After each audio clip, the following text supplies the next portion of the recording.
I'm Julia, and my husband Gabriel is a light novel writer and freelancer who juggles multiple writing projects. I assist him as his secretary. On a typical day in his home office, I was deep into work alongside Gabriel as the clock struck 3 p.m. I yearned for a brief break. Yet our tranquility was shattered by the abrupt thud of the front door swinging open. Gabriel and I exchanged worried glances, bracing ourselves for what was to come. Party time. The living room door swung open with a bang, courtesy of Gabriel's older sister, Grace. Despite supposedly residing at her parents' house, she made a daily appearance at 3 p.m., indulging in tea and devouring all the snacks we had received as gifts before heading home once more. I found myself engrossed in work. "Can't you see we're busy? Can't this wait?" I pleaded. "Don't be such a killjoy. I just want my tea," Grace retorted, unfazed by our irritation. "Who do you think you're talking to?" Grace flung herself onto the couch, crossing her legs with an air of entitlement. True to form, she raided our snack stash, filling the room with the loud crunching of her indulgence. "Listen, it's beyond belief, Grace," I vented, frustration bubbling. "She's so presumptuous and arrogant, acting like the world revolves around her. She claims to be a live streamer, but who knows how much she earns or anything about her work-from-home setup. And then she has the nerve to demand tea from me, her sister-in-law, as if I'm her servant." As a result, Grace had received a scolding from my in-laws, though it was merely a temporary halt to her behavior. This demeanor had persisted since I first began dating Gabriel in high school, so it didn't faze me much. "Handle it yourself," I retorted.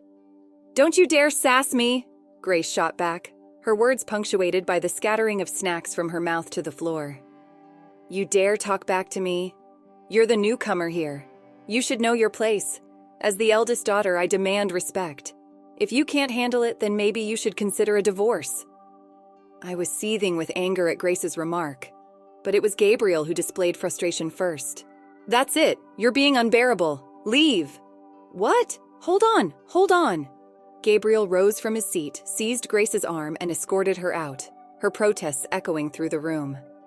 "And if you ever use the spare key we misplaced, or is it stolen, to get in here again, I won't be so forgiving. I'll be informing Mom and Dad about this." "Enough, Grace. Enough fuss," Gabriel commanded firmly. He reached the front door where Grace continued her complaints and secured the chain lock, ensuring she couldn't barge in again. With deliberate clarity, he made sure Grace heard the lock clicking into place. Then Gabriel swiftly dialed the number on his phone. "Dad, Grace is here again. Just a moment." Gabriel paused to address his father. The persistent knocking on the door echoed throughout the room, but eventually it ceased. It seemed Grace had finally relented and departed. Gabriel and I breathed a collective sigh of relief. "I'm sorry for the trouble." Gabriel's presence seemed to prompt an apology from me. "No need to apologize. Grace has been treating Gabriel like a servant since she was little." Gabriel, being gentle and quiet, never pushed back. But ever since we got together and married, he's been learning to stand up for himself, I explained. "However, it's been almost 2 years since we married, and her constant visits need addressing. She even showed up uninvited while we had guests recently. Lately, our editor has been dropping by, typically between 3 o'clock and 4 p.m. Grace once even tried to flirt with the editor, asking, 'I'm his sister. What are your hobbies?' It was so embarrassing that we had to arrange for the editor to visit in the mornings instead. Gabriel prefers to focus on work in the mornings, you see. I heard from your mother-in-law that Grace feels uncomfortable at home. Maybe she's like a hermit there, and her frustration might be directed at us due to her parents nagging. I'm sorry. I should be better at keeping her at a distance," Gabriel said, sounding defeated. "Don't stress about it," I reassured my partner. "By the way, don't forget we're heading to your parents' place to discuss restaurant options for their 60th birthday celebration. We could bring up Grace's situation then," I suggested. "Great idea. It's high time we addressed it. I spoke to Dad earlier and he wasn't aware Grace had taken the spare key. But they do change their hiding spot regularly, don't they?" my partner responded. "Yeah, Dad recently stashed it in his wallet, which caused a bit of a hiccup," I confirmed. "What's the matter?" I inquired. "It appears that some money went missing along with the key," my partner responded solemnly. "What?" "But she's denying it, so tensions are running high back at home." I expressed concern. I was hesitant to broach the topic given the circumstances. but I truly appreciated my in-laws, who had been kind to me since high school. Determined to properly celebrate their 60th birthdays, I affirmed, "I want your parents to have a wonderful time. We'll address the issue when the moment is appropriate." "I agree. Oh, speaking of which, what type of restaurant did you have in mind?" "I compiled a list of options. Want to review them?" my partner suggested. "Sure, let's take a look," I replied. I presented Gabriel with the details of the restaurants I had researched and narrowed down. Seeing how diligently Gabriel worked, I wanted to offer my support in this regard for the celebration. I intended to let my in-laws choose from the shortlisted options. A week later, we buzzed the intercom at my in-laws' house, but there was no response. "Strange, they should be home," I remarked. "Their cars aren't here. Maybe they're out," Gabriel suggested. "Probably shopping, getting things ready for our visit," I added optimistically. "Well, let's just go in and wait," Gabriel decided.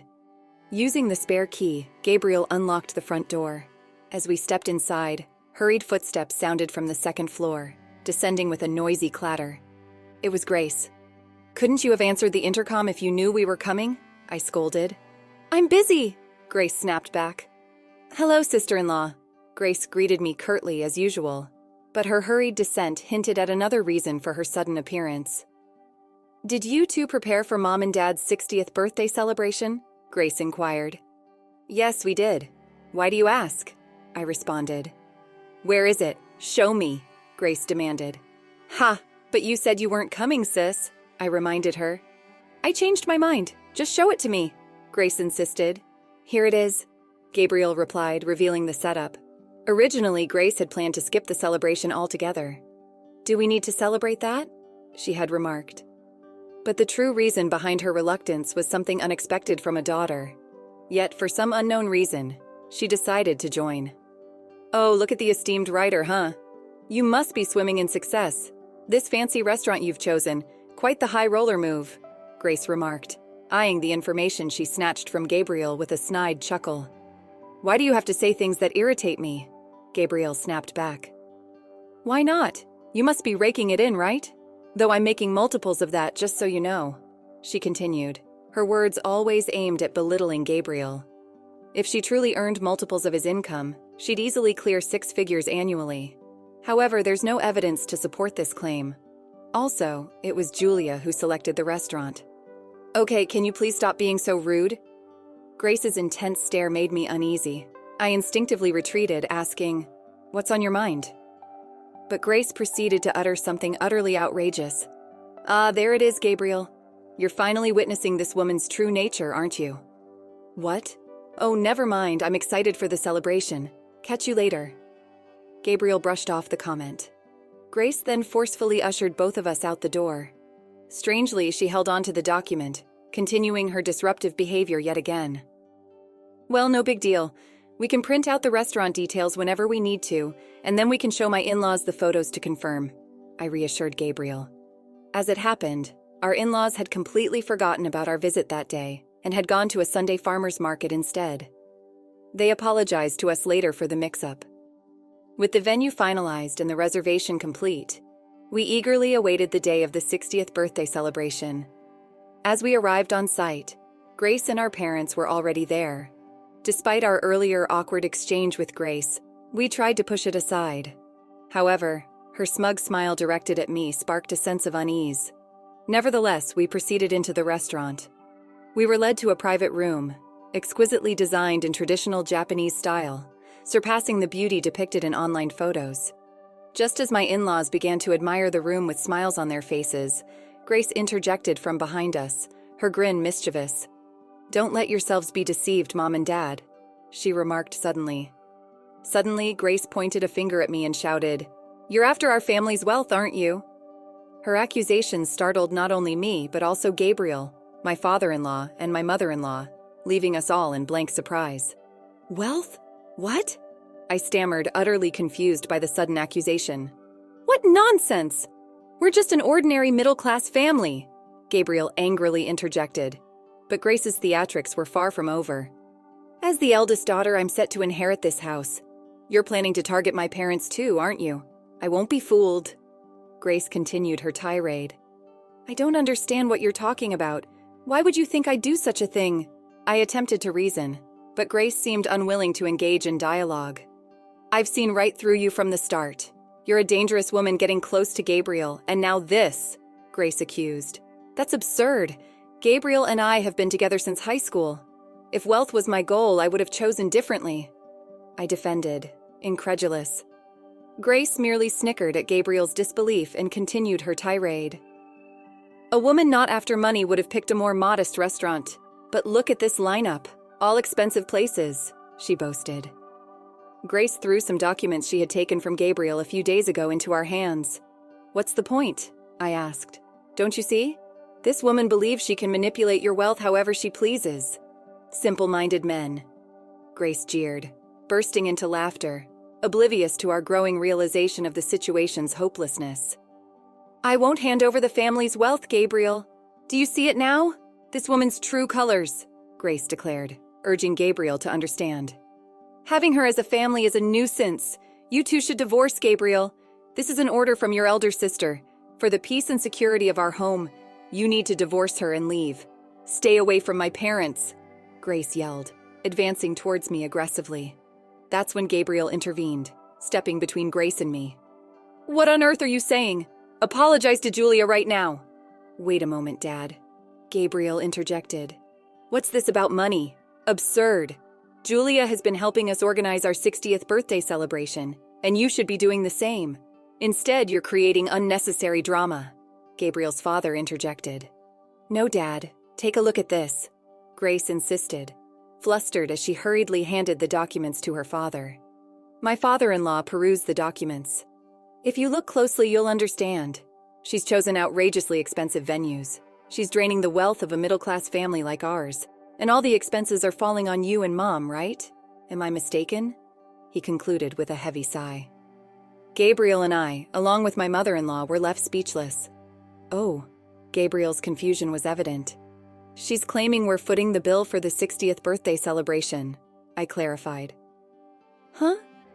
Grace's eyes widened in surprise. Well, it would be rather odd for the honored to foot the bill, she reasoned. Wait a moment, so you're insinuating Julia is still spending Gabriel's money recklessly? See, I knew it all along, Grace accused. What nonsense is this? Julia works alongside me and you know my salary supports us both. There's no reason for concern, Gabriel countered. But, Grace faltered. And? What's your take on this, Mom? Grace turned to her mother, hoping for support.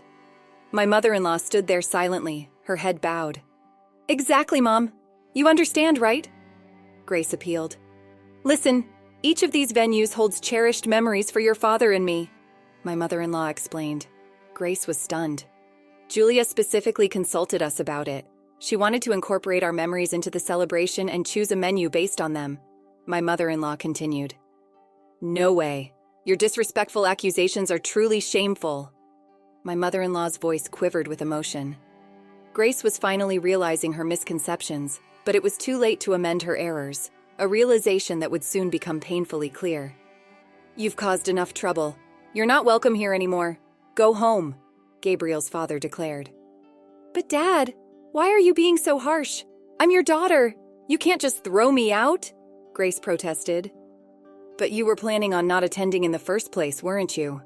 Don't worry about the cancellation fee, I'll cover it, Gabriel's father replied firmly. Wait, hold on. It seems we failed to raise you properly. We've indulged you as our daughter, but now we've reached our limit. Leaving is for the best. Don't make decisions without consulting us, Gabriel's mother added, turning to Grace. I agree. What do you, Gabriel and Julia, think? My mother-in-law's smile was unsettling as she spoke cheerfully. Grace looked at us with teary eyes as if pleading for help, but I remembered my sister's advice not to intervene in family matters. No, that was about my parents, I interjected. Ah, I see. Then I'll keep my distance. Please leave, my mother-in-law concluded, her tone final. Sister-in-law. Grace reached out for me, but my father-in-law swiftly intervened, positioning himself between Grace and me. Go home, he commanded, his voice low and stern. Grace glanced at my father-in-law's determined expression, recoiled, and promptly exited the restaurant. Afterward, we celebrated my in-laws' 60th birthdays and savored our meal. Upon returning home, it was apparent that Grace had been sulking. However, my father-in-law reiterated that she should leave. Grace burst into tears and caused a scene, prompting us to contemplate sending her to a rehabilitation facility. "I'm not sick," she spat out before disappearing. Rumors circulated that she found a job at a dormitory, but she struggled to maintain it, frequently changing jobs and addresses. Meanwhile, we remained dedicated to our daily grind. Our bond with my in-laws remained strong, and we cherished our time together. While we couldn't help but worry about our sister-in-law's well-being, we had no desire to endure her selfish behavior again. My priority remained supporting my husband so he could devote more energy to his work. Let's conclude the story shortly. Life went on, a bittersweet symphony of joy and worry. Gabriel's writing career flourished, his talent nurtured by the peace I fiercely guarded in our home. My in-laws, a source of warmth and wisdom, became my second family. We celebrated birthdays and holidays, sharing meals filled with laughter and reminiscing about their 60th, a triumph over Grace's chaos. Yet Grace remained a shadow, a fleeting whisper of what if. News of her whereabouts arrived in fractured pieces, a lost job here, a new city there. Each time, a pang of sympathy resonated, quickly overtaken by the firm resolve to protect the life we'd built. We had learned that sometimes, the kindest act is to let go, to allow others to face the consequences of their actions, and hopefully find their path. Our story wasn't a fairy tale, but a testament to the enduring power of love, hard work, and the quiet satisfaction of a life well lived, free from the shackles of another's dysfunction. We found happiness, not in a perfect world, but in the imperfect reality we carefully curated brick by brick with patience and unwavering love. After experiencing the full journey of our story, we'd love to hear your thoughts. How did the story resonate with you? Don't forget to like, subscribe, and stay blessed. Thank you for watching, and see you in the next story.